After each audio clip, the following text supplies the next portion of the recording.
What if the strongest thing you could do after a life-shattering event wasn't to fight, rebuild, or forget, but to forgive the person who took everything from you? In Let Go of Anger, The Little Girl Who Forgave a Monster, you'll experience a journey that defies expectation, challenges everything you thought about justice, and reframes forgiveness not as weakness, but as extraordinary personal power. This isn't just another emotional story. It's a deep, real transformation that went from terrifying trauma to worldwide conversation, sparking viral debate about anger, healing, redemption, and what it truly means to let go. Some say forgiveness is for the weak, others say it's the bravest act of all. Tonight, you'll decide. Stay with me? This story doesn't just touch your heart, it shakes it. Hey guys, today we're stepping into a moment that feels like thunder cracking across a summer sky. Sudden, sharp, unforgettable. We're in a quiet neighborhood with peeling fences and dandelions sprouting through sidewalk cracks. It's late afternoon, the kind where cicadas buzz like background music and kids with popsicle-stained lips chase each other through sprinklers. You're 8. You wear light-up sneakers, your favorite denim overalls, and carry a plastic unicorn backpack that's missing an ear. It's a day like any other, until it isn't. So, before you get comfortable, take a moment to like the video and subscribe, but only if you genuinely enjoy what I do here. And while you're at it, let me know where you're watching from and what time it is in your part of the world. I love picturing this little global sleepover we're having. Now, dim the lights, maybe turn on a fan for that soft background hum, and let's ease into tonight's journey together. You don't know how to describe what happens next. There aren't enough grown-up words in your 8-year-old brain. You just know 1 second you're skipping stones, and the next someone's dragging you by the wrist. A stranger. Too strong. Too fast. Screaming doesn't help. Fighting doesn't help. You remember a patch of his jacket, frayed blue. You remember the scent, oil, and something sour. You remember the silence after. More than the violence itself. The police are called, flashing lights, people crying. You're found, eventually. You're safe, technically. But safe isn't what it used to be. For weeks, your mom sleeps on the floor beside your bed. You pretend to sleep, but really, you're just memorizing the pattern of shadows on your ceiling as if understanding darkness will protect you from it. People whisper a lot. You hate the whispering more than anything. You become the girl who survived. It follows you to school. It's stitched into your teacher's eyes. It's folded into every new friend's mother's hesitations. They tell you it's not your fault. You nod, but it doesn't feel that way. It feels like your fault that you can't laugh anymore. That hugs make you flinch, that you no longer believe in birthdays or miracles or the safety of sunlight. The man who hurt you is caught. Trial, headlines, sentencing. Years pass, but time doesn't heal. It just builds new rooms inside you to store the hurt. You grow, you become smart, fierce, the kind of teenager who corrects teachers and refuses to cry in public. You volunteer. You write essays about justice. You say things like, "I'm fine now," in a tone sharp enough to make people believe it. You're not fine. But anger is easier than fear. Anger gives you something to hold. It becomes armor. A reason to walk fast, talk fast, never slow down enough to feel anything. You convince yourself you've moved on. Then, senior year, your school counselor suggests something absurd. A program where victims meet their offenders. You laugh, like an actual belly laugh. Meet the man who broke you. For what? Closure? Forgiveness? No, thank you. Still, something pokes at you. A small voice you buried years ago. You ignore it. Until you don't. You sign up. It takes months to arrange. Legal approvals, therapists, letters exchanged. It's called restorative dialogue. Sounds like a TED Talk. Feels like an earthquake. The day arrives. You sit in a small room with too much air. Across from you is the man, older, smaller. Not the monster from your memories, but not harmless either. He looks at the floor. Not you. The facilitator invites you to speak first. Your hands shake. You start by saying your name. He flinches. You list what he took. Your voice is calm, but inside, it's lava.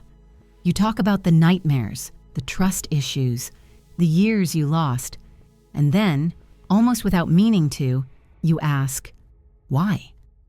He looks up, just for a second, and says, I don't know. That should make you angrier, but it doesn't. It feels honest, pathetic but honest.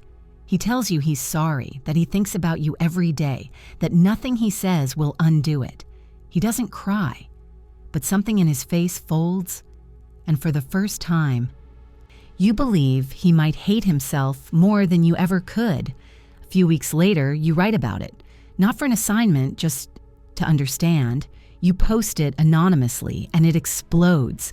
The internet loves redemption arcs, loves trauma-turned-power stories.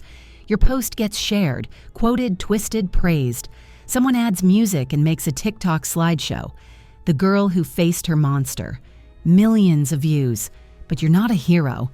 You're not a saint. You're just a girl who woke up one day and didn't want to carry rage anymore. Authors still debate whether forgiveness is a moral act or a survival instinct, whether letting go heals the victim or only frees the offender. But you don't care about the philosophy. You just know that hating him didn't make you safer, and forgiving him didn't mean forgetting. It just meant you chose yourself over the wound. Weeks after the meeting, you still dream in fragments, not of the man, he rarely shows up anymore, but of feelings, sharp flashes of fear, then calm. Sometimes you dream you're standing in the same room again, only this time he's the one shaking and you're the one with something solid beneath your feet. You start therapy again, not the kind where you pretend to be okay, the kind where you sit with the silence until it speaks.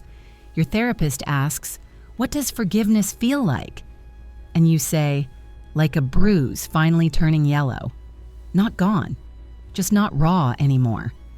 At school, things shift. Not everyone knows, it's still anonymous online, but enough do. A girl you barely speak to leaves a note in your locker. Just one sentence. "I needed that post more than I can explain." A teacher you thought didn't notice you start saying things like, "You've got a quiet strength." And maybe you do.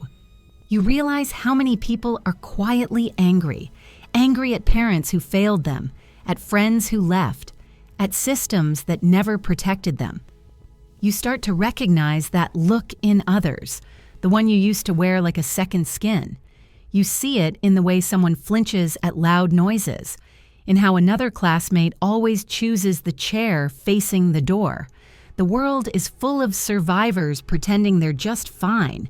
So, you start speaking, not loudly, not all at once. But when someone says, "I don't know how to forgive," you say, "You don't have to, but you also don't have to carry it forever." One afternoon, you're invited to a youth conference to talk about trauma and healing. You're not sure why you say yes. Maybe because the email said, "No pressure to be polished, just be real." You show up in sneakers and a hoodie, no speech written, just truth. You tell them about anger, how it feels powerful but poisons slowly, how it makes you feel in control until one day you wake up and realize it's controlling you. You tell them you forgave a monster, not because he deserved peace, but because you did. The room is quiet after. Then a hand goes up. A boy, maybe 15, says, "How did you know it was time?" You think, then answer, "When the anger started to feel heavier than the pain." That quote gets posted online. Someone records the whole talk, clips it, titles it, "She forgave the unforgivable." And of course, it goes viral. One comment reads, "If she can forgive, maybe I can too." Another says, "Anger was all I had. Now I'm scared of who I'd be without it." That one stays with you. Because yeah, you get it. Letting go of anger feels like walking across a bridge in the fog. You don't know what's on the other side. Just that standing still isn't working anymore. You begin writing more. Not always about trauma, sometimes about silly things, like how you still sleep with a stuffed animal named Toast, or how your favorite snack is pickles with whipped cream, which people online definitely judged you for. But people engage because it's real.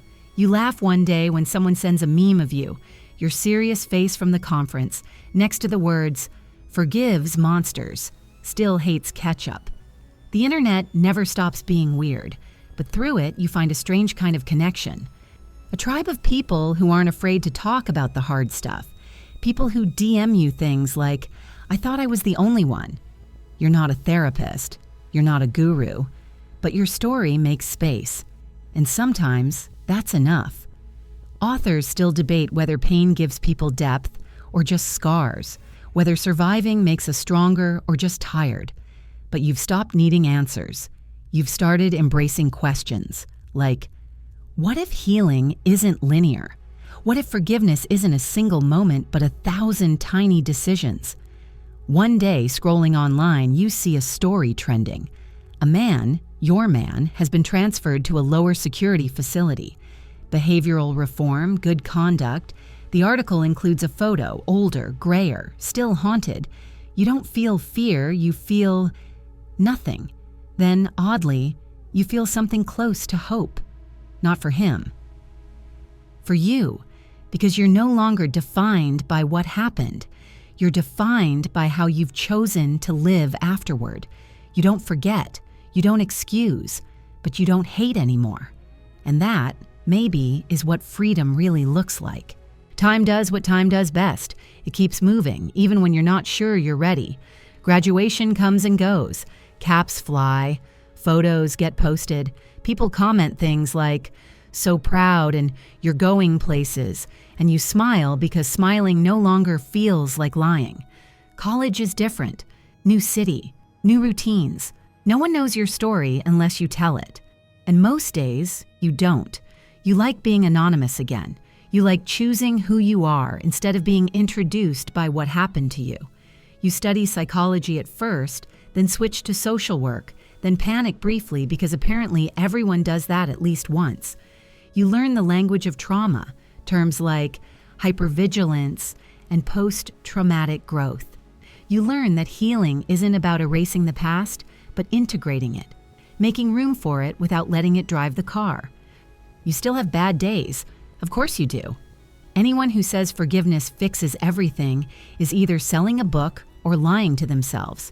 Some mornings, anger still shows up like an old roommate who forgot to move out. But now, you know how to greet it without letting it stay. You breathe, you ground, you remind yourself that feelings are weather, not architecture. One afternoon, years later, you get a letter. Real paper. Real stamp. You almost don't open it because who sends letters anymore besides dentists and people asking for donations? It's from the Restorative Justice Program. The man is dying. Not suddenly, not dramatically, just time catching up. Cancer, late stage. He asked through proper channels if you'd be willing to read a letter he wrote to you. No obligation, no pressure.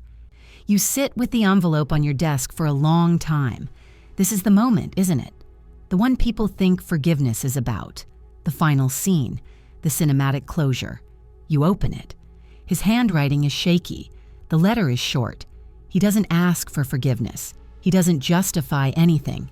He writes that meeting you changed him, that for the first time he saw himself clearly and didn't look away. He writes that your choice to forgive didn't erase his guilt, but it gave him something else, responsibility without despair. He ends with, "I don't expect anything from you. I just wanted you to know that your kindness reached farther than you'll ever see." You don't cry right away. You sit very still, and then you feel it. Not anger, not sadness, but a deep, steady peace, the kind that settles instead of spikes. You write back. Not because you have to, because you want to. You tell him you hope he's not afraid. You tell him that forgiveness didn't make you weak. It made you free. You tell him that what he did will always matter, but it doesn't get to define either of you anymore. You wish him peace. That's it. No dramatic goodbye, no absolution speech, just honesty. A few months later, you hear that he's gone.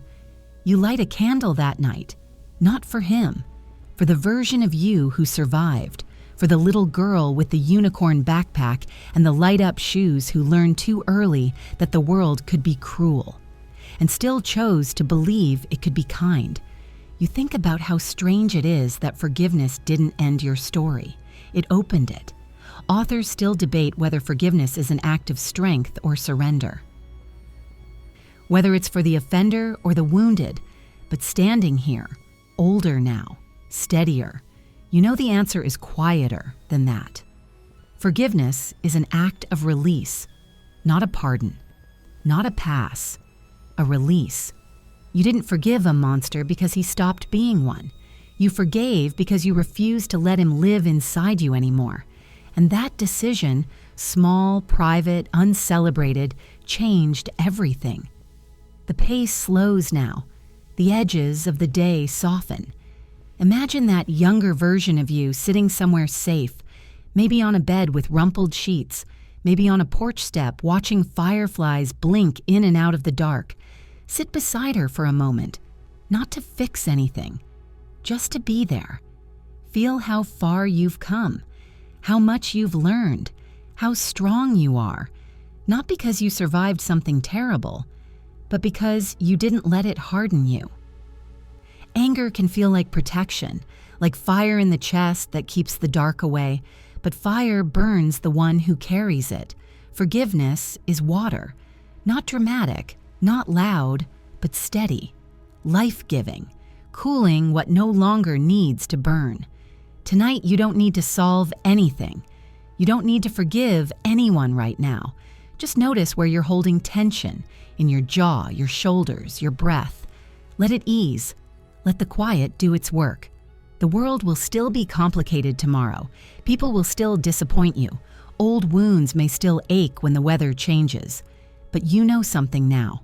You know that letting go of anger doesn't erase the past. It makes room for a future that isn't ruled by it. Rest in that. Breathe. Sleep gently, knowing that your softness is not a weakness. It's your power. And now that you've followed this girl's path, from haunting anger to unexpected peace, take a moment and let that feeling settle inside you. Whether you feel lighter, challenged, inspired, or even conflicted, let it open something in you that was waiting for courage. Like this video, if this story shifted your heart, share your feelings in the comments. Have you ever struggled with forgiveness? Follow for more life stories that touch the soul, ignite debate, and stay with you long after the screen fades. Because forgiveness isn't the end of a story. It's the beginning of a stronger you. And sometimes, the hardest forgiveness is the most powerful freedom.